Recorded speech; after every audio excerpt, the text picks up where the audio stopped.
Essa segunda parte da aula é simplesmente para retomar algo que a gente está vendo de maneira mais ou menos dispersa, bom, em várias aulas, mas principalmente na primeira metade dessa aula.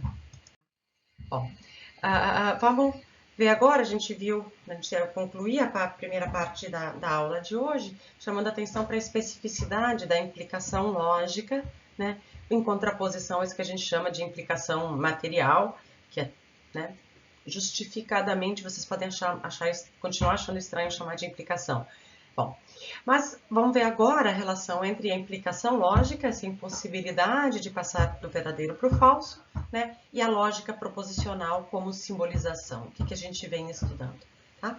Vamos considerar assim,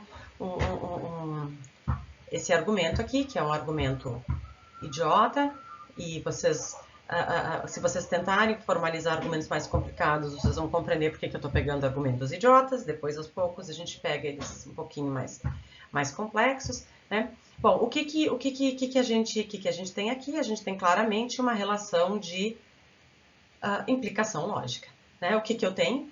Eu tenho que esqueçam a simbolização por enquanto, a gente vai chegar lá, tá? Pensem simplesmente assim, né? Vamos supor que seja verdade, que se João foi reprovado, então João faltou às aulas ou não teve média suficiente nas provas.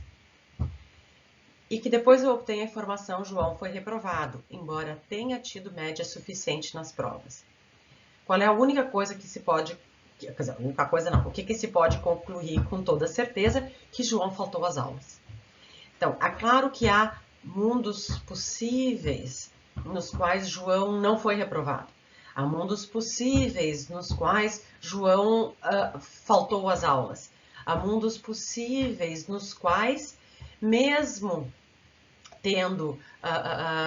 mesmo não tendo faltado às aulas e não tendo média suficiente, João foi reprovado porque a professora inventou um outro critério de última hora. Tudo isso é possível. Tudo isso nós podemos imaginar circunstâncias onde qualquer uma dessas afirmações é verdadeira ou falsa com diferentes combinações. O que nós não conseguimos imaginar, por mais maluco que seja o mundo, por mais que viole as leis da física, da biologia, de qualquer coisa, nós não conseguimos conceber um mundo na qual a primeira seja verdadeira, na qual seja verdade, que se João foi reprovado, então, ou bem ele faltou às aulas, ou não teve média, ou as duas, na qual nesse mundo João tenha sido reprovado, tenha tido média suficiente e não tenha faltado às aulas. Se eu imagino um mundo no qual João foi reprovado, teve média e faltou às aulas, esse é um mundo no qual minha primeira premissa seria falsa, ela não seria verdadeira. Tá? Então, nós não temos... Então, isso que a gente tem, o que a gente quer agora simbolizar é essa ideia. É impossível, né? A que se deve essa impossibilidade disso ser verdadeiro e daqui ser falso? Bom, essa é uma questão que vai continuar, é uma questão de filosofia da lógica, que não vai ser resolvida sem mais pelo simbolismo. Mas o simbolismo é um passo para a gente compreender melhor o que está envolvido aqui. Tá? Vamos ver então como é que a gente tem feito isso? Primeira coisa, né? Como quer que a gente queira compreender a que se deve essa impossibilidade, claramente a gente tem nesse argumento aqui certas unidades, né? Em primeiro lugar, nós temos três proposições, as duas premissas e a conclusão. Essas três são o que a gente chama de sentenças ou proposições ou sentenças declarativas, diferenças entre, em português e em filosofia, entre sentença, proposição, juízo, nada disso vai nos interessar. O que nos interessa é que eu tenho aqui coisas que são verdadeiras ou falsas. Eu tenho afirmações que, como tais, podem ser verdadeiras ou falsas. Eu tenho três afirmações que podem ser verdadeiras ou falsas. E eu tenho que algumas dessas proposições são combinações de outras proposições, de outras expressões verdadeiras ou falsas. Eu tenho comunidades mínimas verdadeiras ou falsas aqui. João foi reprovado, João faltou às aulas e João teve média suficiente nas provas. Tá? Eu tenho essas três aqui que combinadas, né, geram outras expressões verdadeiras ou falsas. Então, eu tenho unidades verdadeiras ou falsas que combinadas geram outras unidades verdadeiras ou falsas. O que vai acontecer? O que a gente vai querer? Se a gente quiser simbolizar a relação lógica aqui, a gente vai querer no nosso simbolismo símbolos para unidades básicas, verdadeiras ou falsas. E é por isso que a gente introduziu na nossa linguagem letras sentenciais. Se a gente quer capturar uma relação de conceptibilidade que se deve à combinação de unidades verdadeiras ou falsas, nós precisamos de símbolos para as unidades básicas verdadeiras ou falsas. E essas vão ser nossas letras sentenciais ou variáveis proposicionais. E agora vocês compreendem por que elas são chamadas de letras sentenciais, né? Ou variáveis proposicionais. Elas são letras que funcionam como sentenças ou variáveis que variam representando proposições quaisquer, sem especificar quais são essas proposições, simplesmente marcando no simbolismo o lugar para algo que é verdadeiro ou falso. Com essa introdução de letras sentenciais para marcar lugares de unidades portadoras de valor de verdade, a gente já tem um passo para a formalização. Por quê? Porque se a gente representar o meu argumento ali de cima, desse modo aqui, ou seja, eu substituo aquelas minhas unidades básicas verdadeiras ou falsas, eu substituo João foi reprovado por P, substituo João faltou às aulas por Q, e substituo João teve média suficiente nas provas por R, a gente obtém isso aqui, né? Se P, então R, ou então Q ou não R, P, embora R, Q. Em que sentido a gente já tem aqui uma formalização? Vocês percebam que aqui eu já tenho algo que, num certo sentido, faz a abstração da matéria, né? Eu percebo que eu tenho algo que não me permitiria passar do verdadeiro por falso, esteja eu falando de condições acadêmicas, esteja eu falando de pessoas, esteja eu falando do tempo, esteja eu falando de matemática. Eu percebo que a impossibilidade de passar do verdadeiro por falso aqui não se deve ao conteúdo, não se deve à matéria, não se deve a João, não se deve a condições de reprovação, não se deve a aulas, não se deve a nada disso. A impossibilidade de passar por verdadeiro por falso, a que quer que ela se deve a essas palavrinhas que sobraram aqui, né? Quando eu substituí as unidades verdadeiras ou falsas por algo que é simplesmente um símbolo que marca um lugar para isso. Tá? Então, aqui nós temos esse primeiro passo para a formalização. Né? Mas o que nós temos ainda? Nós temos palavras se, então, ou, não, embora, que têm um certo uso na linguagem natural, mas um uso extremamente complexo. Meu segundo passo da formalização vai ser substituir, por assim dizer, essas palavras por símbolos arregimentados pela nossa proposta de definição para os conectivos. Tá? O que a gente faz, então? A gente precisa, na linguagem, propor, na nossa simbolização, certos símbolos para expressar aquelas palavrinhas se, então, ou, embora. Né? E, bom, o que a gente faz? A gente adota, então, certos símbolos, né? A gente propõe que o que há propõe, não arbitrariamente, por razões que a gente está vendo, há boas razões para fazer isso, que se, então, é capturado pela ideia da exclusão da verdade do antecedente e falsidade do consequente. E aí, usa esse sinal aqui e, pela definição de valoração booleana, faz ele se comportar desse modo. A gente propõe que a gente vai reservar para o ou, né, o nosso ou inclusivo, e só vai considerar dele que a verdade de qualquer um dos dois é suficiente para a verdade dos outros, independentemente de uma relação entre uma coisa e outra.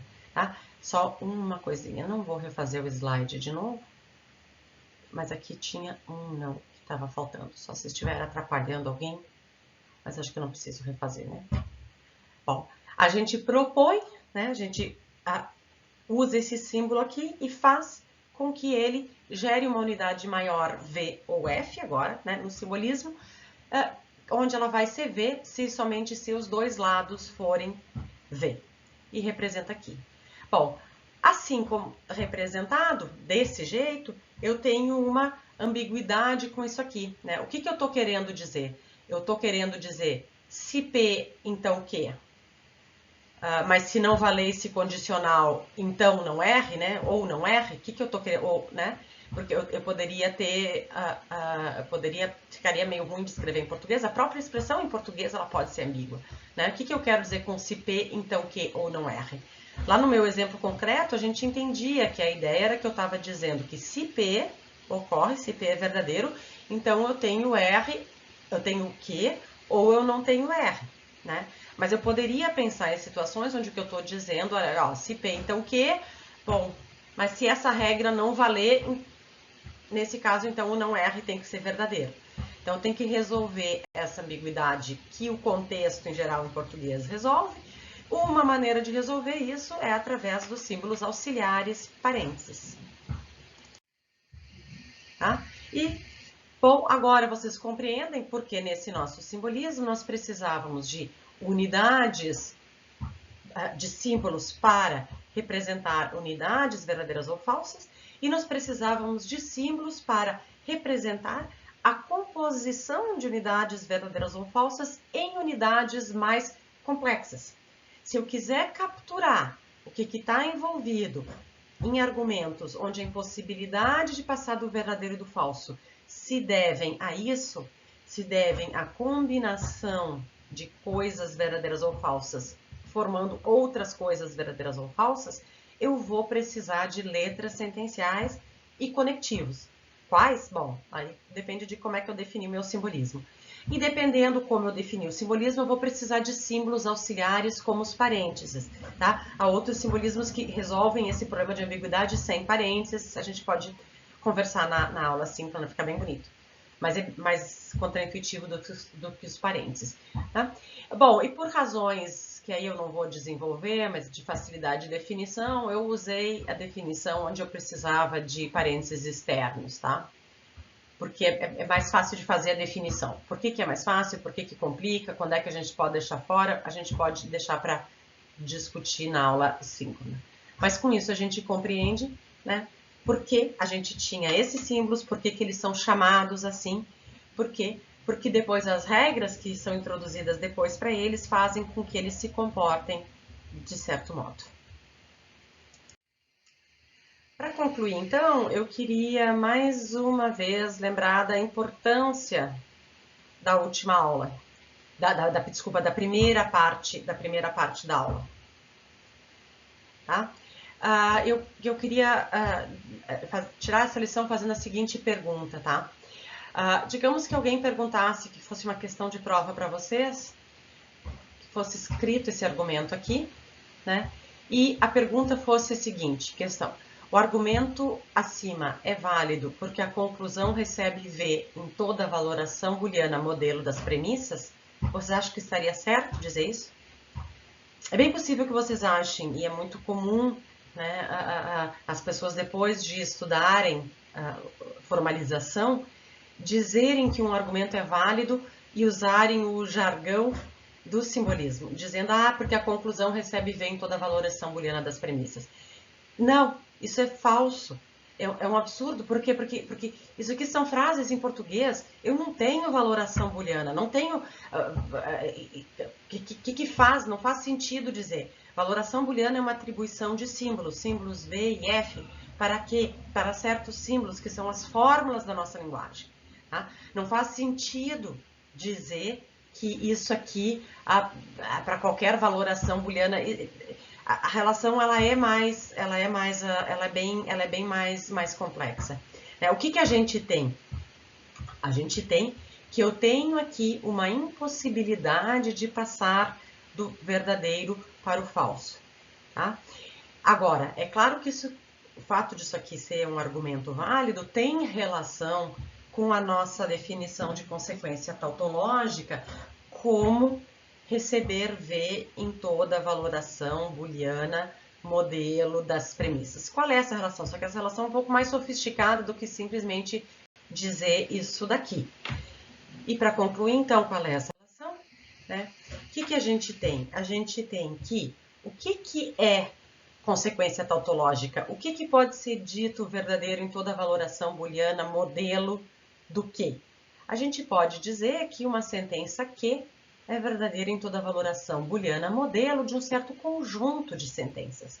Aqui a gente tem, entre esse conjunto e essa sentença de fórmulas, uma relação de consequência tautológica, tal como definida.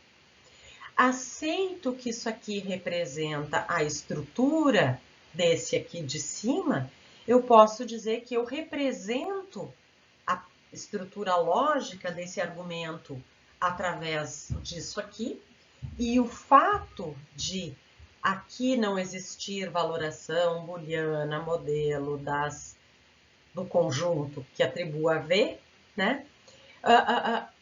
Espelha, representa que eu não teria como variar o valor de verdade das unidades verdadeiras ou falsas mínimas aqui e obter uma combinação de passagem do verdadeiro para o falso.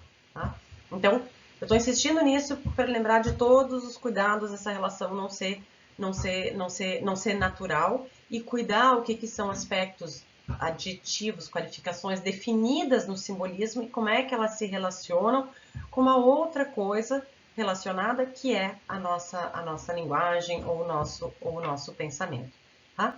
Mas o que a gente tem? Eu espero que tenha ficado claro como o que a gente desenvolveu, o que vocês treinaram a aprender. Um certo simbolismo. Esse simbolismo, por dispor de coisas que no simbolismo tem dois polos, V e F, podem servir para, junto com uma série de regras, espelhar no seu comportamento o comportamento de unidades verdadeiras ou falsas do nosso pensamento ou da nossa linguagem. Né? Um simbolismo que dispõe de símbolos que têm um comportamento definido de modo a se comportarem igual a certos aspectos de certas palavras do nosso pensamento ou linguagem e me permite, com isso, representar de maneira mais esquemática, mais clara, inclusive visualmente, né, certas relações que nós encontramos entre nossas afirmações. Por enquanto, caso bem simplesinho da lógica proposicional. Bom, depois da primeira prova, a gente vai passar para casos um pouquinho mais interessantes.